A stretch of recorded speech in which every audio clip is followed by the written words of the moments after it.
Okay. The computer. So now Brian brought this up. Now we're talking about the one that I was actually talking about. Okay. And this is actually the buyer walks in and says, well, all these offers, there's 40 offers. How do I make myself stronger? It's called a buyer waiver appraisal. And I'd like you to talk about what that means and what happens. What does that look like? Well, so the contractual agreement between the buyer and the seller has a contingency for an appraisal. And there's usually a limited amount of time that the buyer has to complete that. The lender orders the appraisal, but it's randomly selected. We don't get to pick the appraiser. It gets selected through a random process because they don't want the lenders tinkering with the appraisal before it gets done, right? So this is a law they put in place in 2010 after the 2008 debacle where the market fell apart. Right. So this was an arm's length. Think of it like an arm's length transaction. The lender doesn't know who the appraiser is, so we can't influence it, right? So on your contract, you can waive that contingency if you like, but the lender is not going to give you the loan unless the lender's waiver is provided. And if there's not a lender's waiver provided, then we have to do an appraisal. Okay. So we're going to do the appraisal, and then right now they're taking a little bit of time. Appraisers seem to be pretty freaking busy. Right. So they're not coming through quickly. So I can't control that because I can't even control which appraiser gets the order.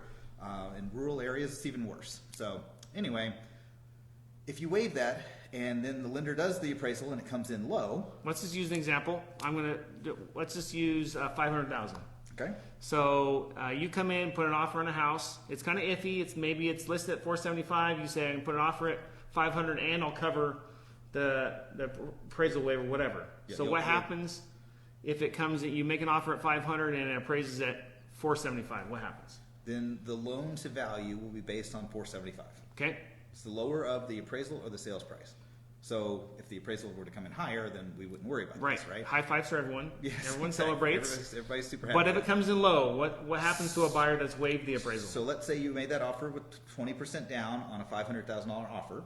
So now if I kept the loan amount the same, and I didn't lower the loan amount because I have to make it 80% of the Appraisal 475, right? Then the loan to value would now be like over 80%, so the buyer would have to pay mortgage insurance. I mean, maybe that's not the end of the world, and that's how we've solved some of these. So some people can do, like if you're at a 85% loan to value and you have high quality credit scores, mortgage insurance doesn't have to be paid as a monthly fee, so you would have to have mortgage insurance. So you could do a one-time prepaid mortgage insurance, and that would buy out your mortgage insurance. Your loan would still go through, and you would purchase the house, but you had to pay an extra fee. Right, Okay. so the buyer would pay an extra fee, and they could still get the house without having to put the extra money down Great. if they chose to. That's actually one of the great. So, but if they don't, and they don't want to keep that, so basically, if they make an offer at 5, you waive the appraisal, it comes in at 475. My understanding, correct me if I'm wrong, is you, the buyer, is getting your little checkbook out, and you're writing a check for 25,000 Extra. and that kind of surprises a lot of people because.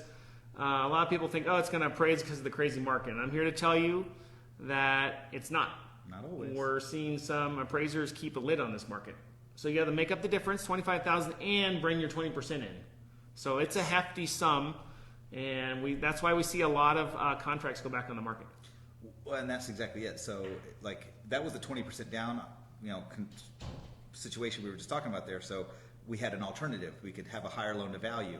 But if somebody's like a first-time buyer, and this is the sad part about all this, first-time buyer doing a 3.5%, 5% down, conventional or an FHA loan, they're new to the market. They don't have thousands of dollars just sitting on the sidelines. They're pinching every penny to buy a house. And they want to get in because the market's so hot. They want to get in before they get priced out. Right. And we're pricing them out. Right. Doing this And the stuff. problem is if you're on the lower end, if you're doing FHA, you don't have 10,000. So the problem is that if there's 30 offers, there has to be someone probably in there waiving the appraisal. So that's the trick right now, is to get these people in.